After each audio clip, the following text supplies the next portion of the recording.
ঈসা আলাইহিস সালামকে যখন আল্লাহ তাআলা নবুয়ত দিলেন, তখন ঈসা আলাইহিস সালাম মানুষদেরকে আল্লাহ তাআলার পথে আহ্বান করলেন। যেমনভাবে ইতিপূর্বে অসংখ্য নবী রাসূলরা আল্লাহর রাস্তায় মানুষদেরকে দাওয়াত দিয়েছে, ফলে কিছু মানুষ আল্লাহর রাস্তায় এসেছে, আবার বেশিরভাগ মানুষ আল্লাহর রাস্তায় আসেনি।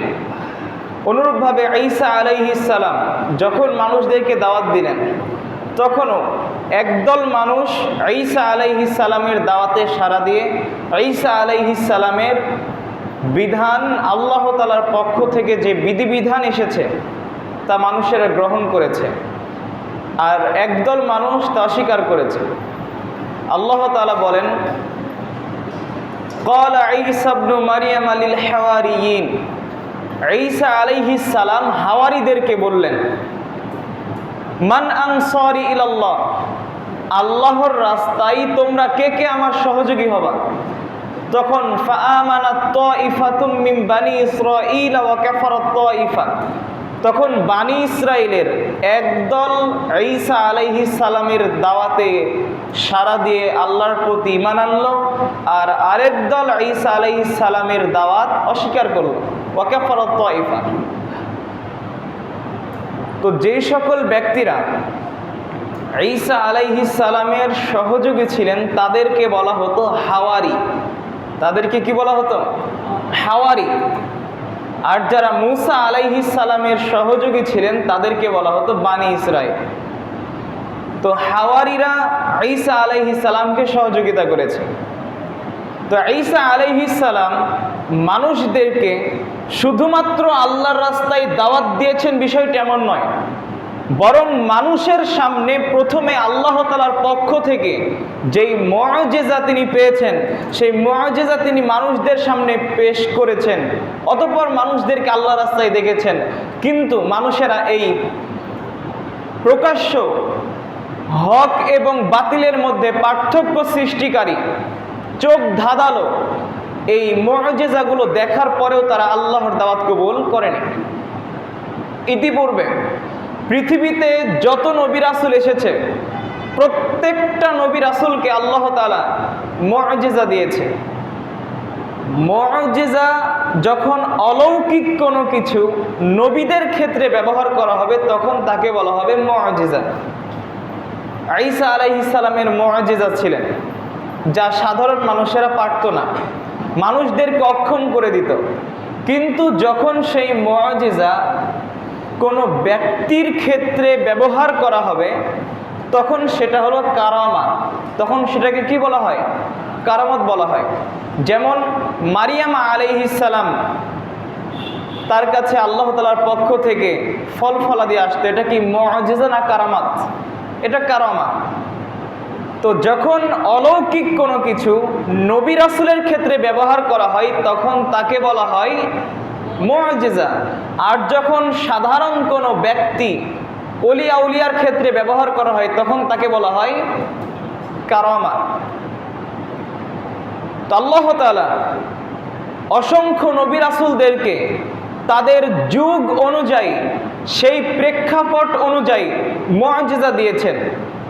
সেই যুগে যেই বিষয় সবচাইতে বেশি প্রচলিত নবী রাসূলদেরকে আল্লাহ তাআলা সেই বিষয়ে অধিক পাণ্ডিত্য দান করেছেন, এত বেশি পাণ্ডিত্য দান করেছেন যে সেই যুগের মানুষেরা ওই বিষয়ে আর পারত না নবী রাসূলদের মতো করে। দাউদ আলাইহিস সালামের মুআজিজা ছিল তিনি কোনো লোহাকে ধরলে সেই লোহা গলে যেত, এবং দাউদ আলাইহিস সালাম সেই লোহা দিয়ে যা কিছু ইচ্ছা তাই বানাতে পারতেন। যুদ্ধের অস্ত্র বানাতেন, বিভিন্ন যন্ত্রপাতি তিনি বানাতে পারতেন। আমরা যদি লোহা দিয়ে কোনো কিছু বানাতে চাই প্রথমে আগুনের মধ্যে লোহা দিতে হবে, লোহা যখন লাল হয়ে যাবে তখন পিটাতে পিটাতে কোনো একটা বস্তুতে রূপান্তরিত করতে হবে। কিন্তু দাউদ আলাইহিস সালাম কোনো লোহা ধরলেই কি হয়ে যেত? লোহা গলে যেত। লোহা দিয়ে যা কিছু তিনি তাই বানাতে পারতেন। সেই যুগে এটার প্রচলন ছিল। এই জন্য দাউদ আলাইহিস সালামকে আল্লাহ তাআলা এই মুআজিজা দান করেছেন। সুলাইমান আলাইহিস সালাম তিনি পশু পাখিদের কথা বুঝতেন, জিনদেরকে নিজেদের কাজে লাগাতেন। মূসা আলাইহিস সালামের যুগে জাদুর প্রচলন ছিল, এই জন্য মূসা আলাইহিস সালামকে আল্লাহ তাআলা এমন জাদু শিক্ষা দিয়েছেন, সেই যুগের জাদুকররা মূসা আলাইহিস সালামের জাদু দেখে ঈমান এনেছে। সুবহানাল্লাহ। আপনাদের সামনে উল্লেখ করেছি, যখন জাদুকররা এক পর্যায়ে তাদের রশিগুলো ফেললো, যখন মানুষের চোখগুলো ধাঁধা লেগে গেল, তখন মানুষেরা মনে করছে সেগুলো সাপ। আর যখন ঈসা আলাইহিস সালাম তার লাঠি নিক্ষেপ করলেন, বিশাল অজগর সাপে জাদুকরদের সকল সাপকে কী করলো? খেয়ে নিয়েছে। সেই যুগে জাদুর প্রচলন ছিল, এই জন্য আল্লাহ তাআলা মূসা আলাইহিস সালামকে জাদু শিক্ষা দিয়েছেন। রাসূল সাল্লাল্লাহু আলাইহি ওয়াসাল্লামের যুগে অধিক আরবি সাহিত্য চর্চা হতো। জাহেলি যুগের মানুষেরা এত উচ্চ আরবিতে কথা বলতো যে সেই যুগের লিখিত কবিতা বর্তমানে আমাদের মাদ্রাসাতে পড়ানো হয়।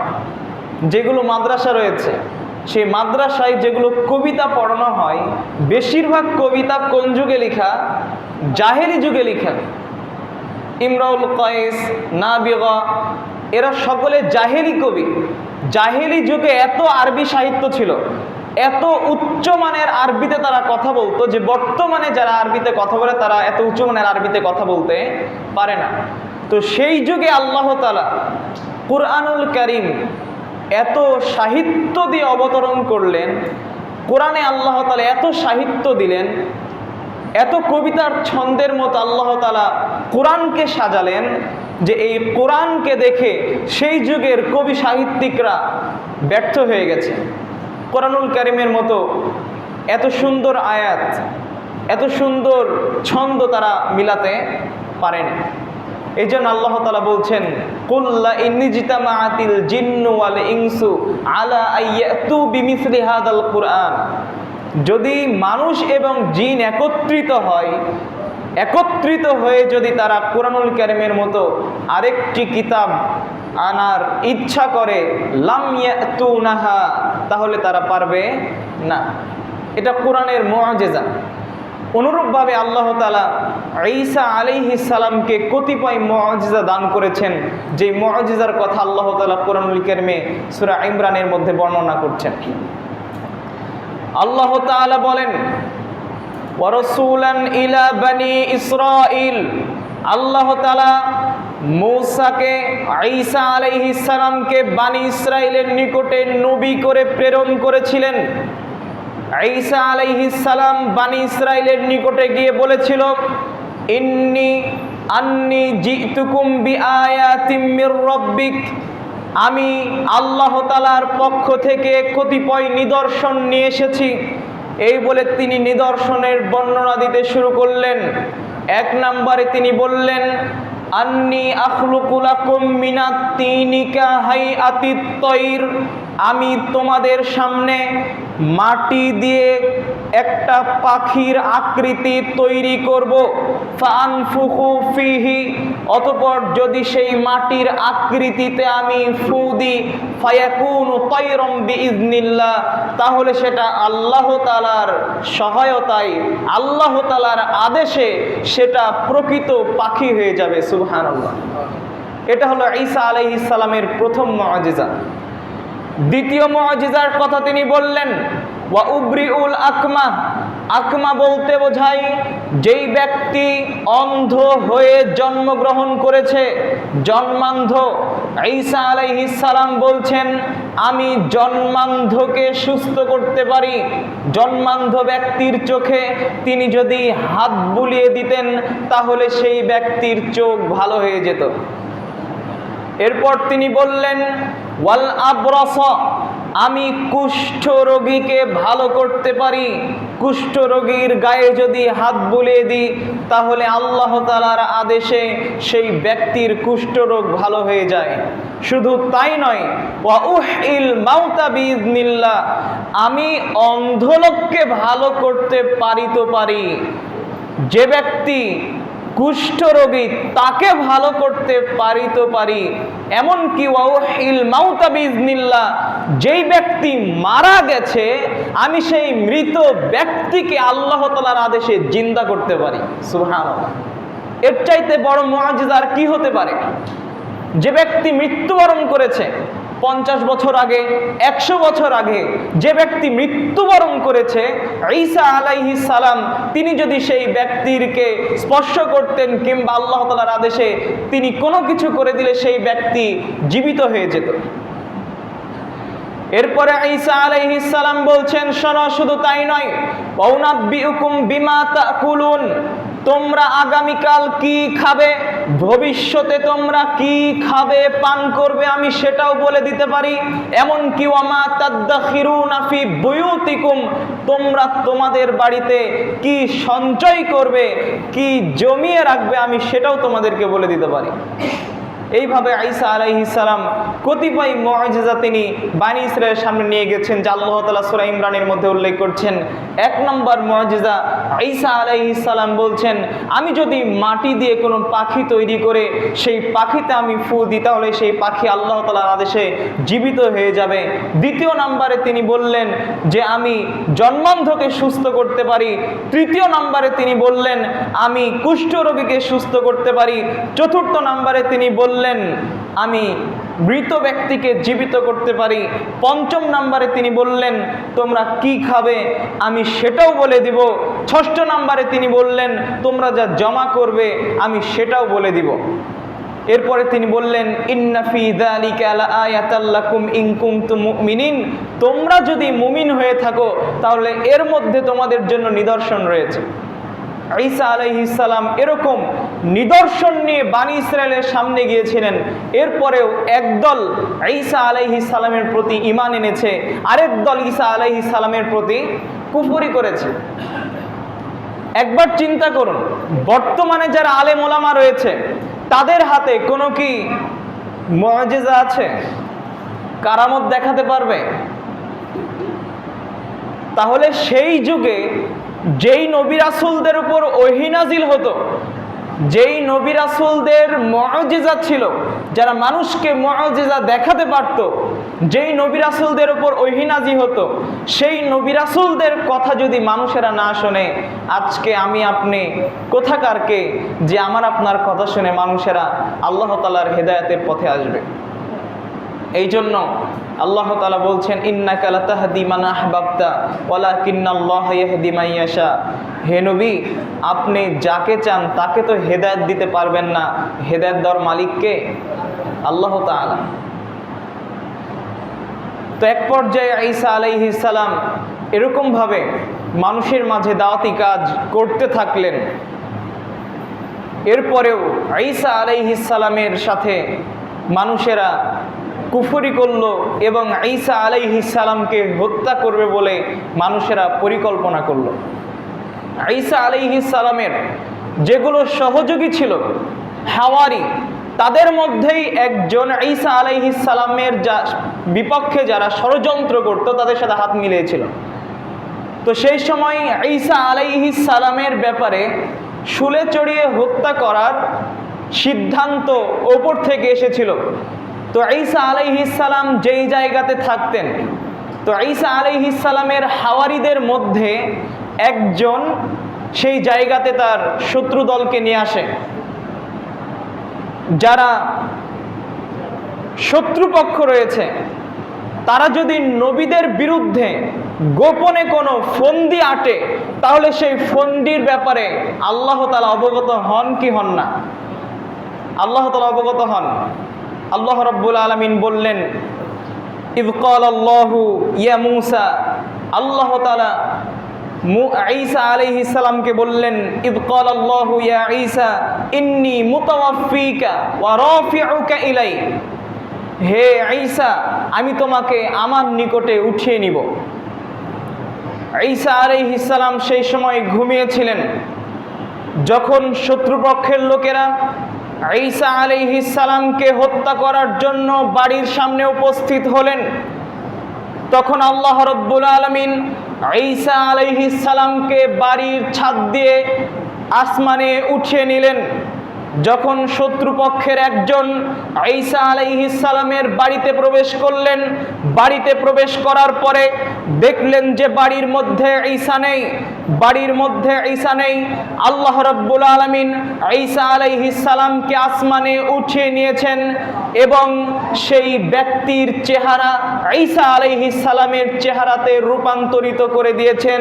যেই ব্যক্তি শত্রু দলের পক্ষ থেকে ঈসা আলাইহিস সালামের ঘরে প্রবেশ করেছে, আল্লাহ রাব্বুল আলামিন সেই ব্যক্তির চেহারা পরিবর্তন করে ঈসা আলাইহিস সালামের চেহারা ওই ব্যক্তির চেহারাতে লাগিয়ে দিয়েছে।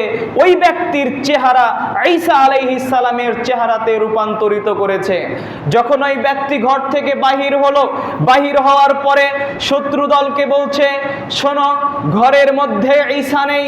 তখন লোকেরা দেখলো ঘরের মধ্যে ঈসা নেই, তো তুই কে? তোর চেহারা তো ঈসার চেহারা। ওই ব্যক্তি বারবার বোঝানোর চেষ্টা করলো, আসলে আমার চেহারা ঈসার চেহারাতে রূপান্তরিত হয়ে গেছে, কিন্তু লোকেরা শুনলো না। এক পর্যায়ে তাকে ধরে লোকেরা শুলিতে চড়ালো। শুলিতে চড়ানোর পরে লোকেরা তাকে হত্যা করলো। এবং এখান থেকেই যারা খ্রিস্টান রয়েছে তারা মনে করে ঈসা আলাইহিস সালামকে শুলিতে চড়ানো হয়েছে, শুলিতে চড়িয়ে ঈসা আলাইহিস সালামকে হত্যা করা হয়েছে, এটা ধারণা খ্রিস্টানদের।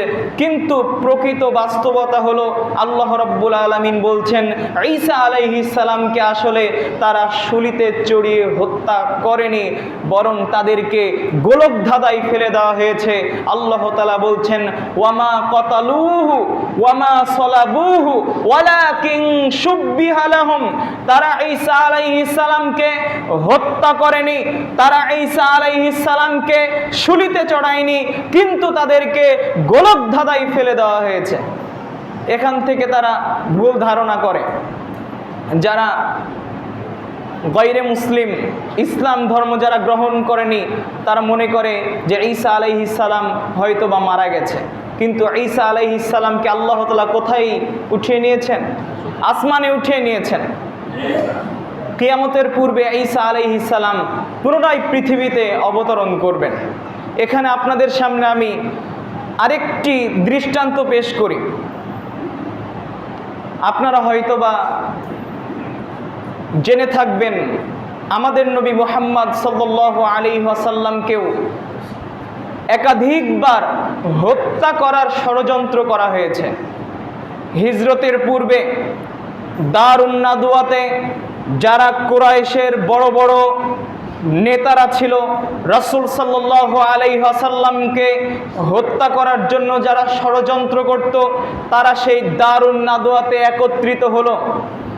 একত্রিত হওয়ার পরে সকলে পরামর্শ করলো মুহাম্মাদের ব্যাপারে কি করা যায়। এর দাওয়াতি কাজ আস্তে আস্তে ব্যাপক আকার ধারণ করছে, একে তো আর বেশি সহ্য করা যায় না, একে কি করা যায়। তখন কেউ কেউ বলল একে হত্যা করতে হবে। তখন তার জবাবে অন্যরা বলল, যদি মুহাম্মাদকে কেউ হত্যা করে তাহলে কুরাইশের যে মুহাম্মাদের বংশ, এই বংশ অন্য বংশের সাথে দ্বন্দ্বে লিপ্ত হবে। তখন অন্য কেউ বলল মুহাম্মাদকে বন্দি করা হোক। এই বলতেই আবু জাহাল সেই জায়গাতে বলছে, আরে শোনো, হত্যা করা নয়, বন্দি করা নয়, আমি তোমাদেরকে এমন একটা পরামর্শ দিচ্ছি যেই পরামর্শ অনুযায়ী কাজ করলে তোমরা সঠিকভাবে থাকবে, যেই পরামর্শ তোমরা কেউ দাওনি। তখন লোকেরা বলল, তুমি কি পরামর্শ দিচ্ছ? তখন আবু জাহাল বলল, কুরাইশের যতগুলো বংশ রয়েছে প্রত্যেকটা বংশ থেকে যারা বীর শক্তিশালী যুবক তাদেরকে বাছাই করো। প্রত্যেকটা বংশ থেকে প্রত্যেকটা কুরাইশের গোত্র থেকে একজন একজন করে যুবককে তোমরা বাছাই করো। অতঃপর সেই যুবকরা মুহাম্মাদকে যখন হত্যা করবে, কুরাইশের মুহাম্মাদের বংশ সকল বংশের সাথে আর যুদ্ধ করার জন্য তারা সাহস করবে না। আবু জাহালের এই কথা শুনে সকলে সম্মতি দিল, মুহাম্মদ সাল্লাল্লাহু আলাইহি সাল্লামকে তারা হত্যা করবে। তারা পরিকল্পনা নিল, যখন মুহাম্মদ সাল্লাল্লাহু আলাইহি সাল্লাম রাতের বেলায় ঘরে প্রবেশ করবে তখন তার বাড়ি ঘেরাও করা হবে, এবং যখন রাসূল সাল্লাল্লাহু আলাইহি সাল্লাম তাহাজ্জুদের সালাতের জন্য নিসফুল লাইল অর্ধরাত্রির পরে বাহির হবে, তখন মুহাম্মদ সাল্লাল্লাহু আলাইহি সাল্লামকে তারা একবারে তার উপর ঝাঁপিয়ে পড়ে তাকে হত্যা করবে। এইভাবে তারা পরিকল্পনা সাজালো। তারা যে পরিকল্পনা করছে, এটা তো তারা পরিকল্পনা করছে, কিন্তু এই পরিকল্পনার ব্যাপারে আল্লাহ তাআলা জানেন কিনা? আল্লাহ তাআলা রাসূল সাল্লাল্লাহু আলাইহি সাল্লামকে বললেন, মুহাম্মদ শোনেন, আজকে রাত্রিতে আপনি আপনার বিছানায় ঘুমাবেন না, আপনি আপনার বিছানায় আলীকে রাখুন।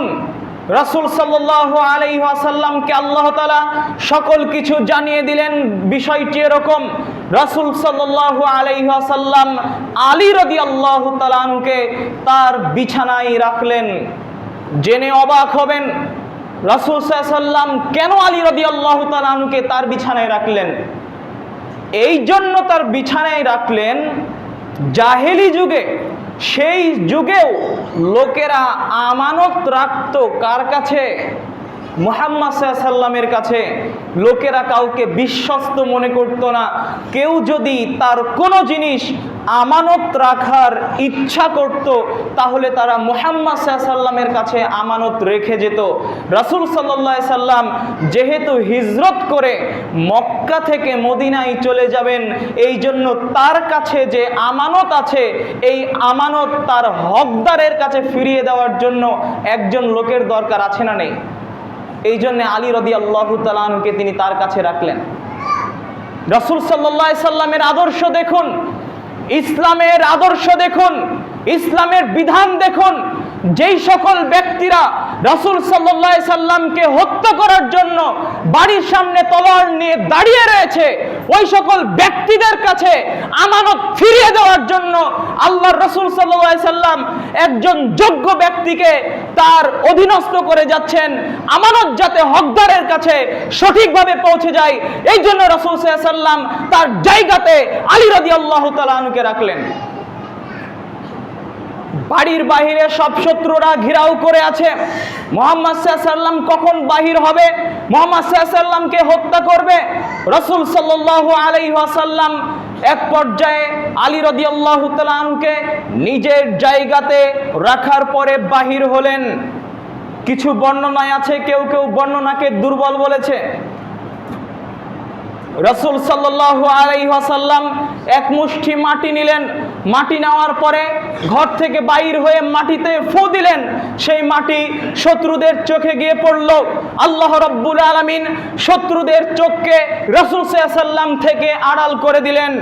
আল্লাহ রাব্বুল আলামিন সূরা ইয়াসিন আয়াত নাযিল করছেন, ওয়াজআলনা মিন বাইনি আইদিহিম সাদ্দাও ওয়া মিন খালফিহিম সাদ্দান ফাগশাইনাহুম ফাহুম লা ইয়াবসুরুন।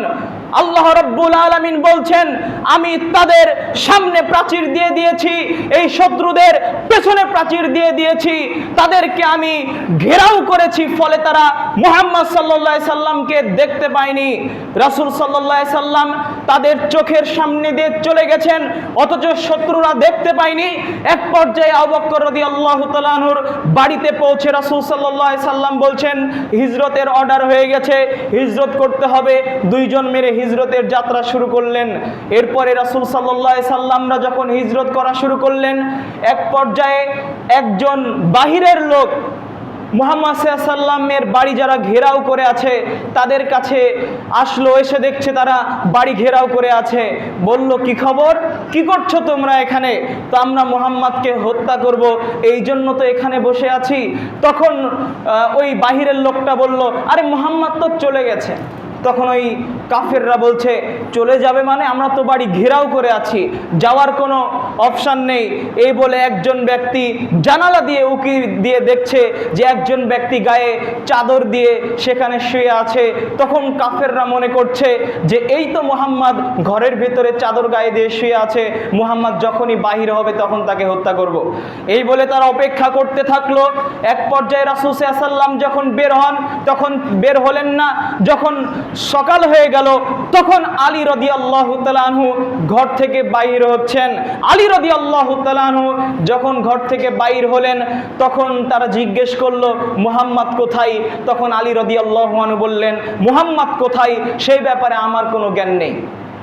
এই জায়গা থেকে আপনাদেরকে আমি বোঝাতে চাইলাম, অনেক কাফেররা রয়েছে, অনেক মুশরিকরা রয়েছে, অনেক মুনাফিকরা রয়েছে যারা ইসলামের ক্ষতি করার জন্য বিভিন্ন কৌশল অবলম্বন করে। ইসলাম যাতে রাষ্ট্রীয় ধর্ম না হয়, যাতে ইসলাম দিয়ে বিধান কায়েম না হয়, যাতে বাংলাদেশের সংবিধান কোরআন না হয়, এই জন্য অসংখ্য ব্যক্তিরা বিভিন্ন কূটকৌশল করে যাচ্ছে। কিন্তু তাদেরকে মনে রাখতে হবে ওয়ামাকারু ওয়ামাকারাল্লাহ ওয়াল্লাহু খায়রুল মাকিরিন। তারা চক্রান্ত করে, আল্লাহ রাব্বুল আলামিন কৌশল অবলম্বন করে। তারা যতই কৌশল অবলম্বন করুক না কেন, যতই কূটনীতি করুক না কেন, আল্লাহ রাব্বুল আলামিন এমন কৌশল অবলম্বন করবেন যখন ইসলামের শত্রুরা পালিয়ে যাওয়ার জায়গা পর্যন্ত পাবে না। আল্লাহ রাব্বুল আলামিন বিভিন্ন জায়গাতে তার নবী রাসূলদেরকে এভাবে সহযোগিতা করেছেন। যখন মূসা আলাইহিস সালাম তিনি ফেরাউন থেকে পালাচ্ছিলেন, সামনে কুলজুম সাগর, নীল নদ নয়, সামনে কুলজুম সাগর ছিল, নীল নদ নয়, সামনে নীল নদ নয়, কুলজুম সাগর, বিশাল সাগর পার হওয়া যাবে না। সেই সময় আল্লাহ রাব্বুল আলামিন সাগরের মাঝখানে রাস্তা করে দিয়ে রাসূল মূসা আলাইহিস সালামকে রক্ষা করেছেন। যখন ইব্রাহিম আলাইহিস সালামকে হত্যা করার জন্য আগুনের কুণ্ডলিতে তাকে ফেলে দেওয়া হয়েছিল, সেই সময় আল্লাহ রাব্বুল আলামিন আগুনকে শীতল করে ঠান্ডা করে ইব্রাহিম আলাইহিস সালামকে রক্ষা করেছেন।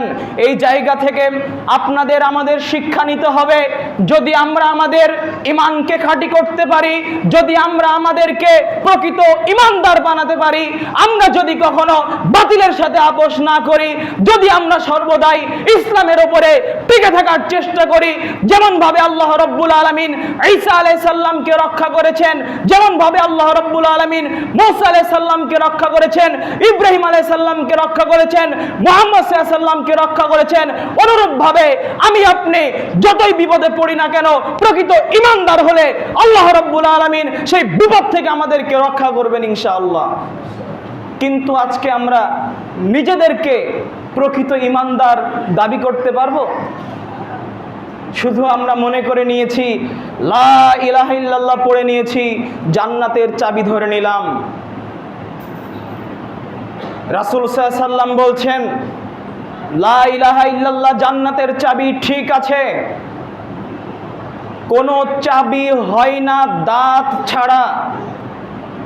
যত চাবি আছে প্রত্যেকটা চাবির দাঁত আছে। বলেন তো চাবির কি থাকে? দাঁত থাকে। একটা চাবি, প্লেন চাবি, যদি আপনি তালাতে ঢুকান তালা খুলবে? খুলবে না।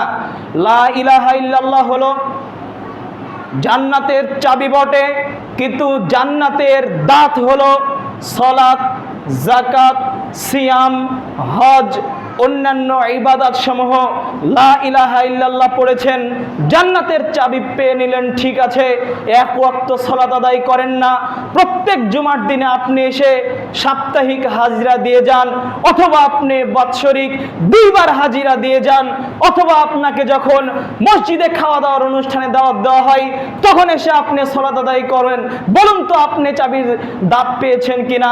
আপনি তো চাবি পেলেন, চাবির দাঁত কি আপনি পেয়েছেন? পাননি। ঠিকভাবে মুরব্বি দাড়ি বড় হয়ে গেছে, দাড়ি সাদা হয়ে গেছে, মাজা চলে না, ভালো করে হাঁটতে পারে না, মুরব্বির শরীর দুর্বল হয়ে গেছে, আজ পর্যন্ত সিগারেট ছাড়তে পারে না, কিভাবে অস্বাভাবিকভাবে যে ওই ধোঁয়াগুলো খায় আর দোকানপাটে বসে সেই ন্যাংটা মেয়েকে দেখে কলিজা ঠান্ডা করে, আজ পর্যন্ত মুরব্বির পরিবর্তন হয়নি। যুবক, তোমাকে বলি, তুমি সেই ইহুদিদের অনুসরণ করো, তুমি সেই খ্রিস্টানদের অনুসরণ করো, রাসূল সাল্লাল্লাহু আলাইহি ওয়াসাল্লামের অনুসারের তুমি 5 পয়সা দাম দাও না। তুমি আজকে মনে করছো হয়তোবা তুমি যুবক, শরীরে অনেক শক্তি রয়েছে, কিয়ামত পর্যন্ত তুমি এই শক্তি নিয়েই থাকবা, তোমার শক্তি কোনোদিন চলে যাবে না। তুমি কি এরকম মনে করো? তোমাকে একটা দৃষ্টান্ত পেশ করি, আমি 2টা দৃষ্টান্ত পেশ করি। আমাদের গ্রামের জৈনক ব্যক্তি এখানে উপস্থিত নেই, এই আলোচনা তিনি শুনতেও পাবেন না, এই জন্য বলছি। নিজের জমি বোনদেরকে জমি না দিয়ে সব জমি নিজের নামে করে নিয়েছে।